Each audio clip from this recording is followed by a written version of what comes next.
Bueno, pues pasamos al punto 6 del tema, donde vamos a ver qué consiste la fisión y la fusión nuclear. Aunque ya hemos visto algo, porque acordaros que al principio del tema empezamos hablando sobre esta gráfica y una vez que definimos la energía de enlace nuclear por nucleón y hicimos la representación frente al número másico, frente al número de nucleones, pues vimos que como los núcleos con mayor energía de enlace nuclear por nucleón son los más estables, pues vimos que los núcleos que quedan en esta zona son los que presentan los valores de energía de enlace nuclear por nucleón más altos y por tanto son los más estables de todos, que son aquellos cuyos números másicos están entre 40 y 80. Entonces, los núcleos de esta zona lo que van a tender a ser es, como son núcleos pequeños, a unirse para formar un núcleo más grande que quede dentro de esta zona y que sea más estable.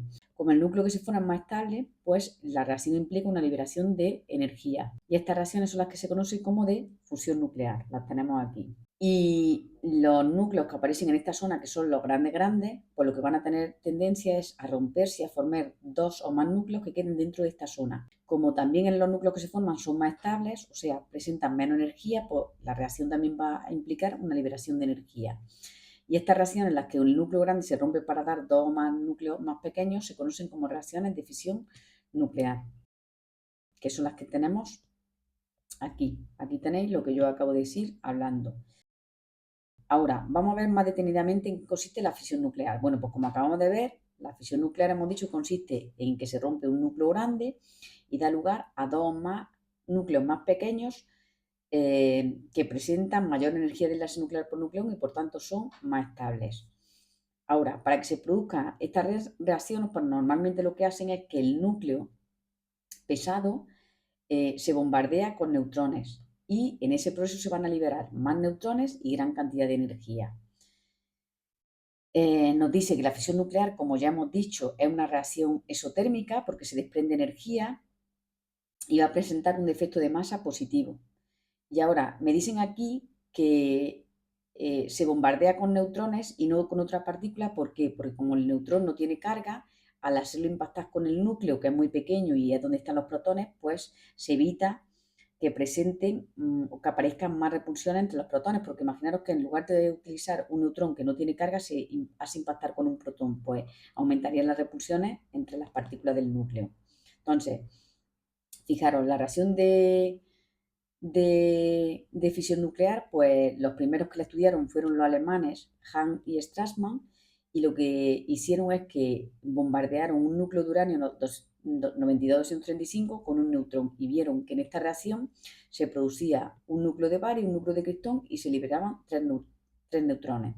Fijaros, el neutrón se hace impactar con el núcleo de uranio y se rompen dos, que son el de bario y el de criptón, y se generan tres neutrones que a su vez impactarían con otros 3 uranios y se producirían 9 neutrones, y de esos 9 neutrones con otros 9 núcleos de uranio y se producirían 27 neutrones. Entonces, se produciría una reacción en cadena que o controlamos con algo que absorba neutrones o se produciría una bomba atómica.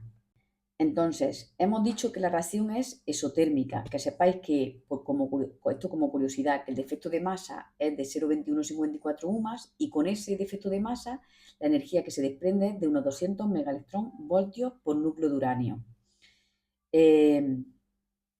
Nos dice también que aunque los núcleos que se generan son más estables que este, pero la reacción no se produce de manera espontánea, sino que tienen que hacer impactar el neutrón con el uranio y eso es lo que suministra la energía de activación que se necesita para la reacción. Nos dice también que en esta reacción, las reacciones de fisión, pues los núcleos más adecuados son el de uranio 235 y el de plutonio 239. Y estas son normalmente las reacciones que se llevan a cabo en los reactores nucleares. Ahora que sepáis que las reacciones de fisión nuclear pues se pueden llevar a cabo de manera controlada o no controlada. Controlada, que es la que se lleva a cabo en los reactores nucleares, que lo que hacen es, como se van produciendo cada vez más neutrones, pues lo que hacen es poner algo dentro del reactor nuclear que absorba los neutrones. Y lo que hacen para que lo que colocan en los reactores nucleares son barras de plomo y de esta manera pues las barras de plomo absorben los neutrones y no se descontrola la reacción. Que sepáis que esta manera de llevar a cabo la fisión nuclear pues es la que se realiza, como acabo de decir, en los reactores nucleares y también en los generadores auxiliares de submarinos y cohetes, ¿vale? Porque van a estar durante mucho tiempo sumergidos o el cohete en el espacio. Entonces pues necesitan una manera de producir energía. y de manera no controlada, que es si eliminamos la barra de plomo, que lo que daría lugar es a la bomba atómica, porque si no colocamos algo que absorba los neutrones, pues se puso una reacción en cadena y cada vez se libera más energía y se libera tal cantidad de energía que, claro, pues tiene lugar una reacción de forma explosiva. Bueno, que sepáis ya como esto a mí me llamó mucho la atención la primera vez que lo oí, y es que 1 kilo de uranio produce la misma cantidad de energía que 2.000 toneladas de petróleo. Luego, para que veáis la cantidad de energía que se puede producir en las centrales nucleares. Inconveniente principal, pues que luego los productos que se generan en la reacción, pues no hay manera de desecharlos. Entonces, se produce mucha contaminación radiactiva. Bueno, y ahora pasamos a la fusión nuclear, que como ya hemos dicho antes, consiste en que dos núcleos ligeros se unen para formar un núcleo más pesado que es más estable que los iniciales. Si es más estable, va a poseer menor energía, luego en este proceso también se produce una liberación de energía y presenta un defecto de masa positiva. Un ejemplo de reacción de fusión nuclear es esta. El hidrógeno reacciona con el tritio para dar helio 2,4 y se libera un neutrón. Esta reacción concretamente es la que se lleva a cabo en el Sol. Ahora, igual que antes para iniciar la reacción yo tenía que comunicar una energía de activación que la suministraba el neutrón que impactaba, pues en este caso la energía de activación la suministra la elevada temperatura, en este caso que existe en el Sol o en las estrellas, que es donde se produce este tipo de reacción. Fijaros que las temperaturas deben ser superiores para que la reacción comience a 10 elevado a 6 Kelvin, y a estas temperaturas nos dice que los átomos se ionizan y aparece como un estado de plasma, o sea, intermedio entre el sólido y el líquido, y lo que tenemos es una sopa de núcleos y electrones. Nos dice que los núcleos de pequeña masa atómica, como son los isótopos del hidrógeno, son los más adecuados para producir las reacciones de fusión nuclear. Y como ya he dicho yo antes, que las reacciones de fusión nuclear, que se conocen como reacciones de fusión nuclear o termonucleares, son las que se producen en el Sol y en la estrella gracias a las altas temperaturas que presentan en su interior. De forma artificial, pues el ser humano ha conseguido la fusión en cadena de forma explosiva, que puede ser pues controlada. Aún no se ha conseguido de forma rentable, ¿por qué? Porque no encuentran un dispositivo que aguante esas altas temperaturas que se necesitan para que la reacción comience.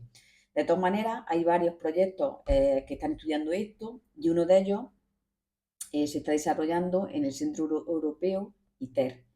Y de manera no controlada, pues es lo que se conoce como bomba de hidrógeno, que la energía para iniciar la reacción de fusión, pues se obtiene de la explosión de una bomba atómica de fisión. Si de verdad esta se pudiera llevar a cabo, pues la fusión presenta múltiples ventajas frente a la fisión, ya que existen grandes reservas de combustible, ya que los isótopos de hidrógeno se obtienen de los océanos. La cantidad de energía que se obtiene es 3 veces mayor que la fisión y además no aparecen residuos contaminantes. Pero ya os digo que el problema es que no encuentran un dispositivo, material que aguante los 10 elevado a 6 Kelvin de temperatura que necesita para que se inicie la reacción.